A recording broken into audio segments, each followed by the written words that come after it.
Hi everyone, this is Ellie. The Love Tome event is now out. Make sure to check the event duration in your time zone.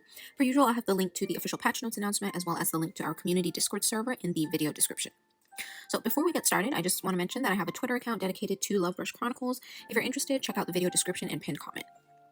Now, moving on to the event, I want to preface by saying a lot of the event's themes are tied to Chinese intangible cultural heritage. For people interested in learning more, I've included the heritage names in the video description and in the pinned comment so you can copy and paste them. Now, onto the event itself, you can interact with the 5 male leads at 5 locations found on the map. And as you can see, these are the ones on my screen, at least, with the red exclamation. So each of these places is represented by 1 male lead and by 1 type of Chinese intangible cultural heritage, which I'm just going to abbreviate as heritage from now on. And at each of these 5 locations, you answer quiz questions about the heritage, which is the bottom left you see here, and play a minigame, which they've named as the heritage experience. So that's the bottom right. I will post the guides to these questions and minigames as a document linked in the video description and pinned comment, so make sure to check those out, and they will be continuously updated to completion if they are not already by the time this video goes up. So this interface is also where you'll find the event story. It'll be right up here, which is divided into different routes by male lead after finishing the prologue, and you can also monitor your progress in the event at Carnival Records at the bottom right corner here. Okay. Right here. So the event story here, as well as some of your mini games and quiz progress. This event story is time gated. After completing the quiz and the minigame of a location, you will unlock the next chapter of that route the following day. So you need to finish the quiz and the minigame in order to unlock the event story the next day. And of note, you do need to wait 30 minutes or spend Qixi bells to move to a second location the same day. And you can obtain Qixi bells each day from completing daily quests, as you can see here. Now back to the quiz and minigame, you earn heritage points from completing these, which are then used in Night Studio at the bottom right here. There's actually going to be 2 sections here. One is drawing, which is currently visible. The other one is called live stream, and live stream will be unlocked about a week later, or a week after this video goes up. So in drawing here, first of all, you choose an assistant that you want to draw with. For example, I'm just going to choose Ayn here. And then here you will assign illustras of that male lead. For example, 3 of them here. And then at the bottom here, you're going to consume 100 heritage points for each attempt.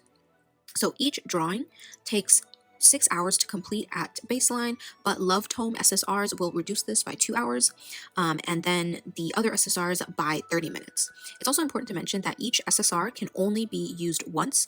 You will need to make 6 drawings to complete the scene on the left here. Then when live stream is unlocked, which is going to be in this area on the left here, basically you can showcase these drawings, and receiving positive reviews will allow you to redeem event exclusive commemorative illustras, special event voice lines, and other rewards. I know it's not up yet, but I do want to just provide the information. You are limited to 1 live stream attempt a day, but you'll be able to get more attempts if you buy the live stream tickets from the event shop. Each attempt lasts 15 minutes, and you'll be able to leave the interface in the meantime. The number of positive reviews you get is correlated with your progress in drawing. If you've set a Love Tome SSR as the assistant for live stream, there's a probability of triggering special comments during the stream. Now back to the event main screen here, the stamina farming stages are going to be found in Street Roam at the right near the top here. There are 3 stages and 2 types of event shop currencies you can gain from these. One is the Qixi cookie and the other is the Qixi knot. So all 3 stages are guaranteed to drop Qixi cookies, but Qixi knots drop with different probabilities across these 3 stages. The event illustras, so for example, meaning the Love Tome SSRs, the limited time top-up Ayn SSR, and the commemorative R illustras, which we redeem after doing the live streams in Night Studio that I just mentioned. So these cards do carry bonus drops for Qixi cookies, and the bonus increases with old levels, as you can see in the details up here. In addition, each Love Tome SSR, along with the limited time top-up Ayn SSR you have on your team, adds 10% Qixi knot drop rate. So make sure to put as many of these cards on your team as possible. In terms of the stamina expenditure, it's actually recommended to first clear all 3 stages, then farm difficulty 1, so Flickering Candlelight.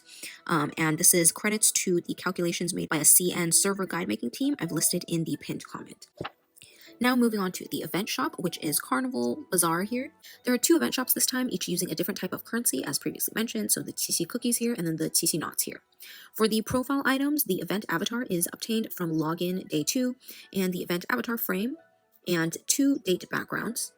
can be redeemed in the second tab with TC knots here. Of note, you'll also be able to exchange TC knots for TC cookies here. In terms of the materials, using TC cookies, honestly, this event shop isn't great, especially for players with fewer event illustras and therefore kind of lower bonuses. So just redeem what you need, honestly, since Illustra EXP, Pictura EXP, Advanced Ascension mats, and Basic Ascension mats are all not that worth it. At the bottom right is Dreams, this button right here. This will take you to the Gacha. So for the Gacha, per usual, we have the rate up choice feature right here. For this event, there are 5 SSRs to choose from. Whichever one you wish for, it's guaranteed that the first event SSR you get is the one you choose. These specific rates are listed in details here. Pity for this banner is shared across the current Alkaid birthday banner, regular event banners, standard permanent banner, and rotation banners. Sketch rewards will not carry over. So the detailed Illustrator guides for this event are already up on my Notion site, which is linked in the video description and in the pinned comment. Before we get started, a few important things I want to mention. So number 1, we get 10 free time-limited paints via in-game mail across the span of about a week. So make sure to log in consistently to claim these. And these will look something like this. It'll also say 20 days at the top here, or how long the paint will last. Please note that these are time limited, so they will expire and disappear if you don't use them within the allotted time frame. So make sure to use these. And the Gacha system is smart in a sense that it will always prioritize the limited paints before the permanent ones. Okay, now if we go back, also number 2, at 130 pulls on this banner, you'll get a random Love Tome SSR. Don't worry, the 160 event SSR selector is still here. And number 3, at 80, 100, 120, 150, and 180 pulls on this banner, you'll obtain a selector box for the Male Leads Love Tome Academy Chibi outfits. And then once you've obtained all 5 Male Leads event Chibi outfits, you'll unlock MC's event Chibi outfit. And then lastly, number 4, if a Love Tome SSR reaches ult level 3, you will obtain an exclusive avatar of MC and that corresponding male lead, along with an exclusive avatar frame and chat box, which I'll show you right here. So the avatar frame that is from this particular instance is this one, Love Tome SSR Ultimate level 3, and then the chat box is this one right here. So the avatar frame and chat box only require any Love Tome SSR reaching ult level 3. You don't need multiple event cards at ult 3 if you're only aiming for the frame and the chat box. Okay, and now briefly going over the cards for this event. Ayn SSR is a single target that is labeled as support but doesn't actually do much supporting, or damage for that matter. Its skill 2 is a random buff, and its skill 1 reduces one enemy's ult gauge, which looks good on paper but does require manual combat and players' ability to anticipate like battle progression. Alkaid SSR is a solid main AoE damage dealer, but it is reliant on team coordination and manual combat plus ult level. So to get the most out of this card, you do need to pair it with a teammate that can provide AoE attribute debuffing. The ult effect provides an attack buff for itself, but at ult 1 this is only 5%, hence my comment about ult level dependency. Lars SSR is a decent self-charging sub-damage dealer that deals decent damage and provides some team-wide charging. So uniquely, this card's skill 1 has a dispel damage reduction status that works well in the right situation.